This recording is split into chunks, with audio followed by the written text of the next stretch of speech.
Hey everybody, KC here. Happy New Year. It's 2023. How did that happen? I am so thrilled because for our first in conversation guest for the new year, we have Rodney McMullen, the CEO of Kroger, who has obviously been in the news a lot lately because of the announced planned merger of Kroger and Albertsons, getting a lot of attention in the media, getting a lot of attention in Congress, getting a lot of attention from the FTC. It's going to be a long process. But Rodney was kind enough to agree to do a Zoom interview to talk about some of the issues that they're facing and where they see the deal going forward. Now, I'm going to tell you something right off the top. One of the things we don't talk about, I don't ask about, is the whole issue of pricing. Obviously, Kroger says, listen, if we merge, prices are going to go down. There won't be any store closures and there won't be any frontline layoffs. And basically, it's not going to be bad for competition. And obviously, there are people who disagree with that assessment. We'll know. We're not going to for sure know until after the deal is done. One of the things he talks about in the conversation is their ability to prove it based on past behavior. I didn't really want to focus on that stuff. I wanted to talk about innovation. I wanted to talk about strategy. I wanted to talk about some of the operational issues, but I really wanted to get a little bit of a sense of his thinking about why this is important and why this is good for the industry and why this is good for customers, but not just focus on price. So listen, I had a really good time doing this conversation. I hope you enjoy my conversation with Kroger's Rodney McMullen. Rodney McMullen, welcome to Morning Newsbeat. Happy New Year. Happy New Year to you too as well, Kevin. Great to be here. Yeah, appreciate you doing this. So the first thing, the thing I really want to talk about in terms of the merger is what it does in terms of innovation by Kroger and then eventually by the two companies, assuming the deal is approved. So let me ask you, let's start with assuming the deal is approved by regulators and it goes forward. What does that mean in terms of in terms of the pace of innovation? How does being so many stores, does it slow the pace of innovation? Does it become more sluggish? And then I guess the other part of the question is, how do you innovate at a time while you're waiting for approval? How does that not slow down simply because of everybody's paying attention to making the merger work? Okay, thanks for the question, Kevin. I'm going to actually answer your second one first, and then I'll get to your first one. Both companies are continuing to do the things that we were doing before. So Albertsons would be innovating on the things they're working on focusing on connecting with customers. Kroger would be doing the same. And if you look at everything from making sure the customer is able to get what's on their shopping list to a seamless shopping experience, because what we find our customers actually prefer to be able to go into a store, do a pickup order, get a delivery order, and all of those at different times. So you'll see Kroger continuing to work on those things, focusing on our associates and our customers and getting non-essential costs out so that we can invest that in our associates and customers. When you look at the two companies together, if you look at historically, what we've always been able to find when we merge with companies, or the merged company is doing something better than we are. And if you look at our seamless business, our online business actually came to us through merging with Harris Teeter. Mm-hmm. If you look at our marketplace store, that came to us through Fred Meyer merger. And every merger, there's something that comes out of it, and you really don't know what it is until you start, setting down. And so I feel very comfortable that when we actually are able to really be true partners with Albertsons, we'll identify one or two things where they're doing a meaningfully better job than Kroger, and we'll be able to scale that. And then when you look at, the old-fashioned kind of innovation, retail media, some of those things, we'll be able to do it at a national scale. And that creates alternative profit streams. And that's what's allowed us to invest in our associates. As you know, over the last several years, we've increased our average hourly rate almost 26% as an example. The only way that we can afford to do things like that are some of the alternative profit streams. It's certainly not selling a can of corn, that's for sure. Yeah. So let me ask you a question. What is Albertsons doing then that you look at and say, well, I'd like to do that as well as Albertsons is doing it? Yeah, you don't know for sure. So it's until you actually merge. But a couple of things, if you look at their middle-sized store, that store format, that 40 to 50, low 50,000 square foot stores, they do a better job than Kroger does. Kroger does a better job on the bigger stores. So being able to accomplish both of those will be a huge benefit for everybody. If you look at Albertsons does a very good job of using data internally within the company.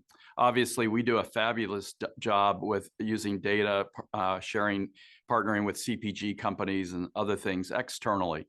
So those are just a couple of examples, but I feel pretty comfortable once we're able to actually really see what each other is really doing. There'll probably be one or two other things that we can identify from Albertsons and be able to scale it across the company. If you look at our brands, both companies have a very strong Our Brands program. My hypothesis would be that there are certain areas that Albertsons does a better job on Our Brands and certain areas that Kroger does a better job. And being able to really create the best of both will be an opportunity as well. Would there be an inclination to sort of trim that so there's not so many different own brands, that there's a way to streamline that process so you can maybe raise the quality, lower the price? Yeah, it's a great question, Kevin. And that's one of those where until we're able to start talking to customers and understanding the brand equity that's really within each brand, it's really hard for me to answer. Okay. If you look at our private selection product line actually came from one of our mergers, and then we were able to take it across the company. If you look at Simple Truth as something that we created, if you look at Albertsons, they created the old Safeway division, created the O brand as an example. So until we really understand the brand equity of each one of those, it's hard to say. All of those brands are at a scale where it's big enough that you can get most of the economies of scale. So not overly concerned with the economies of scale. It's really what connects with the customer and what's really important to the customer. I want to go quickly back to the innovating while the merger is in the process of going through approvals. So Kroger has announced that you're coming into you're going to come to the Northeast, place where you don't have a non-store focused offering, right? Using your pure play e-commerce model in the Northeast. You haven't said where yet, but would you tend to wait to do that until after the thing is until after the deal is approved, simply because Albertsons does have a presence in the Northeast? We would go ahead. I mean, we are actively looking for the right location and the right locations to be able to serve the market. That we're not waiting until the merger happens. Obviously, once the merger happens, from an infrastructure standpoint, it'll create certain economies because we'll be able to use the warehouses and things like that that Albertsons has. But we are actively in the middle of looking at various sites to identify the right site to go into the Northeast. So I have a friend who's not in the industry. I was having a conversation with him about a week ago, and we were talking about the merger because he knows I've been writing about it.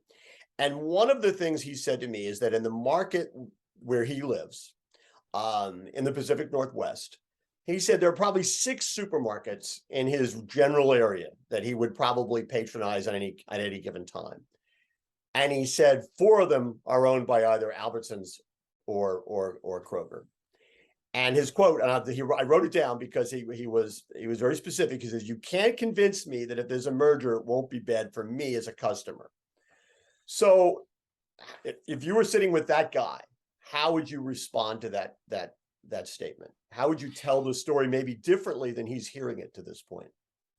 Yeah, well, I don't know how he's hearing it to this point, but if you look, People like me, he's hearing it from the media. Blame us. Yeah.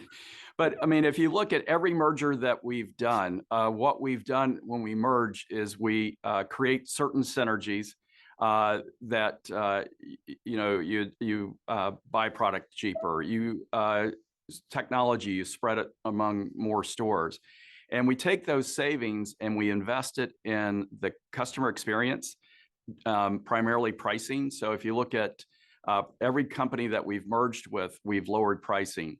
If you look at pricing over the last several years, we've reduced our gross profit dollars by $5 billion.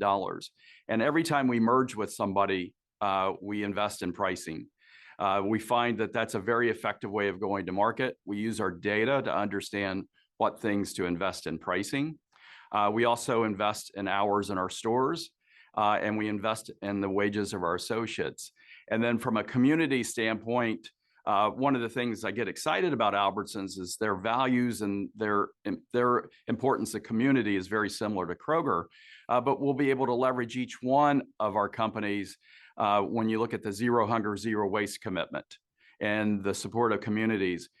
We have provided 2.3 billion meals by partnering with food banks since 2018. We'll be able to learn from each one of us and do that even more. So, we're going to be investing in our customers, investing in the customer experience.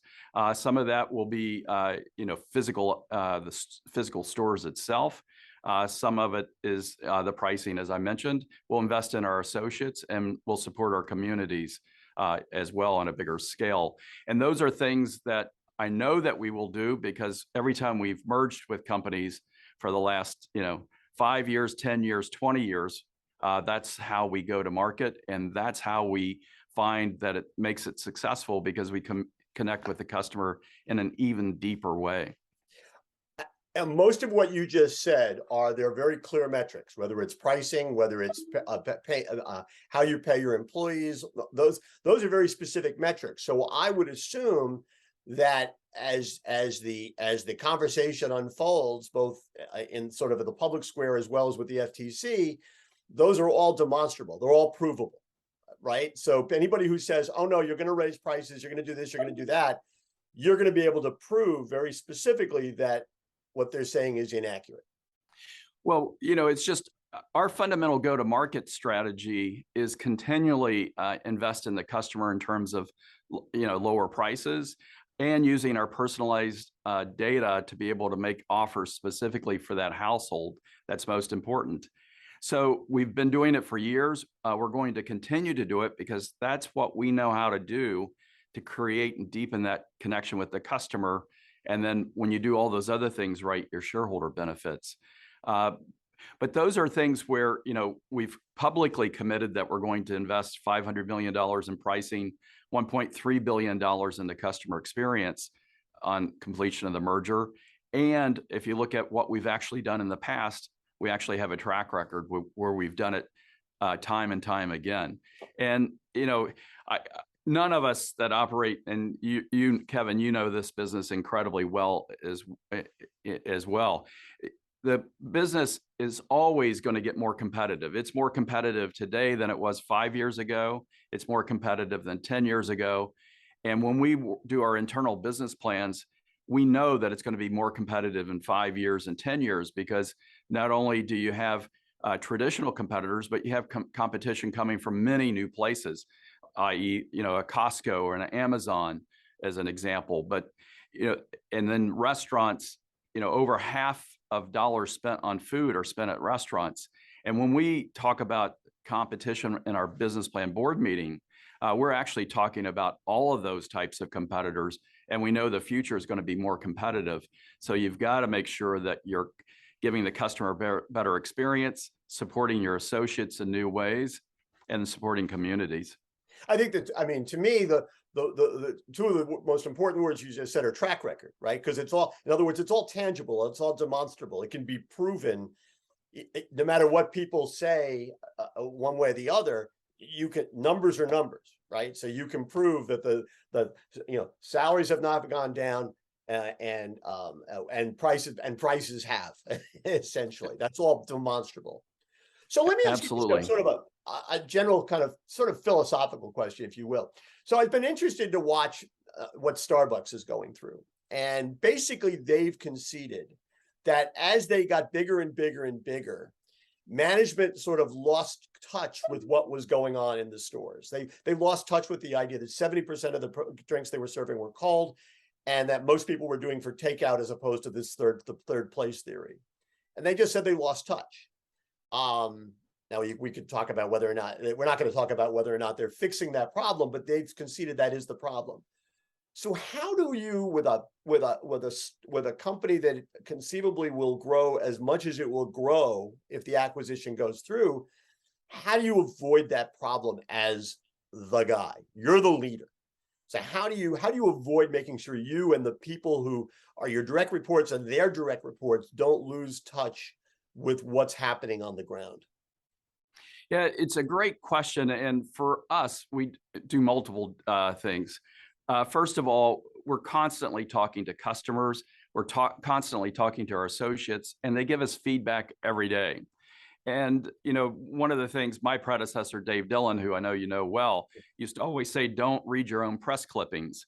And, for us, it's incredibly important to make sure we understand exactly what the customers think of us and exactly what our associates think of us. And, you'll hear as much. If you were in one of our review meetings, you would hear us talk about the things we can get better on, not the things that we're doing right. And most of our team started out somewhere in the organization. Like for me personally, I started out on a stock crew in Lexington, Kentucky. And, I had all kinds of different jobs in the store, in a division, and then around our general office. That's true for many of us, and all of us spend a ton of time in stores. If you look, I get into about 250 of our stores every year, and more competitors than that. That would be true for every one of us as a leader. And for us, it's incredibly important to make sure that, you're talking to that customer, you're talking to associates, you're getting that feedback, and you're constantly focused on what can you do a little bit better tomorrow than you did yesterday. And, that to me is what makes it exciting about this business. And what the customer wants tomorrow is going to be different than what they wanted yesterday. And one of the areas that we're really focused on is what we would call the seamless shopping experience. And I know you've written about it a lot, but what we find is a customer really does still physically shop at our stores, but they also sometimes they want to do pickup, sometimes they want delivery, sometimes they want next day delivery, sometimes they want 30-minute delivery. And all of those things have an incredible ability of keeping you humble because, the customer, it's really easy for the customer to make a left turn versus a right turn into one of your parking lots. And you can't ever forget that. And we will never forget that. Would you imagine that the merger? I've really admired. I've written a lot about it. I love your hub and spoke concept. I love the pure play going into markets like Florida where you don't have stores and bringing the Kroger name, bringing the product offering. Would you imagine that strategy would be affected by the merger with Albertsons? Yeah, if you look on the merged companies, we would operate in almost every state. So we really, for most part, we're going to be able to leverage the best of both in terms of for the customer. Do I look at the strategy changing? No, our aspiration is to feed America. And, it's been our aspiration for a long time. And when somebody thinks food, we want them to think one of our brands. And those are the things that will continue to be our aspiration, and we'll continue to focus on, making sure we're taking care of the customer. I have a question. What Michael Needler at the Senate hearing, who I thought was terrific. I thought he was really interesting and brought a perspective on it that I wouldn't have expected an independent retailer to bring in quite the way he phrased it. First of all, I thought it was interesting. He said he was agnostic on the merger, but he said something. He said he was more concerned about power buyers, and he made the observation specifically about Walmart that it's hard to compete with a company that is able to not have to pay for the product it buys until after it's sold it. Is that something that Kroger's able to do now? Uh, Are you in the position where you're able to not pay for the product to the supplier until actually you've already sold it in your stores? well, if you look at in Walmart's case, in some places their inventory turns would be Right. probably faster than Michael's company or Right. Kroger. So in some cases, it's probably true because their turns are better than either Right. one of us. Both of us, I'm sure, are focused on how do you reduce inventory out of the supply chain. So that is something that you, depending on obviously the product and the category, that is something you're able to do now. Well, you're really trying to use technology Right. and trying to reduce the amount of inventory you have so that if you're paying something, there's a lot of things that you would pay for in 10 or 14 days. Uh, you're trying to figure out a way to reduce the inventory so that you can pay, you're paying for it basically the same time you're selling it. Are you But able we still have a long ways to go. to If you build? look at our owned inventory and our payables, Right. we still would have a huge number of owned inventory, today. So it's something you work on, but it's still a ways to go. And Does a mer- when I look at independents, there's a ton of regional competitors out there that are awesome competitors. Mhm. When I think about like Michael's companies, but Publix and HEB and Hy-Vee, in every part of the country, there's somebody like that. That I know when I go to those markets, I make sure that I spend as much time in those stores as I do our own stores. I'm sure you drive up the road to see Dorothy Lane with a fair amount of frequency because they're pushing the envelope. I listen. I agree with you. I mean, I think if independents want to compete, they actually have to compete. They can't be complacent and complain. Um, but just to go back for a second, but will the acquisition of Albertsons, would that improve the ratio in terms of payables and in stock merchandise? Kevin, from the merger standpoint, we don't believe it will. And it won't allow us to, be able to go to a supplier and say, we used to pay you in 14 days. Now we're going to pay you in 28 days. That's just not how we go to market. And we're much more focused on using our supply chain and technology to try to reduce the inventory on that side, as opposed to trying to negotiate longer payment terms. So if Lena Khan looks at you and says, does the advantage that Walmart has and that you have, albeit to a lesser degree, does that give you an unfair advantage over the competition? And therefore is not, what would be your answer to that? Yeah, there is no way that we believe it creates an unfair competition. We're number 4 in size before we merge. We'll still be number 4 after we merge. And if you look at, That's in obviously total Walmart, retail. That's not Costco, and food. Amazon. That's not food though. Kroger is 2 in food, right? Walmart, it's what? It's Walmart, Kroger, Costco, Albertsons. The combined company is still number 2. Well, it depends on how you define it. But from our perspective, the products that we sell, we're the 4th largest retailer, and we'll still be the 4th largest retailer. And, all of us sell a lot of stuff more than just food. Okay. Very quickly, I'm just curious. One of the subjects that came up at the Senate hearing, which I found fascinating, was ESG. I think they misunderstood what you said in your report. I don't think you were saying that ESG justified the merger. I just think you were saying that ESG, the fact that you have similar approaches to ESG means you're simpatico and there's no dissonance when the merger takes place. You can disabuse me of that notion if I'm wrong, but my bigger question is, why is ESG good for you? Why is it good for the business? Yeah, well, first of all, we look at everything that we do, what's good for customers and what's good for our associates. And if you look at environmental impact, it's something that's been important to us. I don't know, we started 15 years ago, 20 years ago on looking at how do we reduce our energy footprint. And some of it was pretty basic in terms of different type of lighting. And then over time, obviously, zero hunger, zero waste is a critical part of our connection with communities. And the reason, that I talked about earlier about the 2.3 billion meals.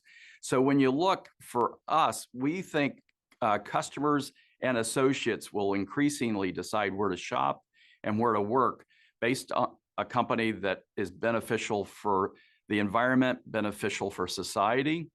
And it's something that's important to us. It's something that's important to our customers and our associates.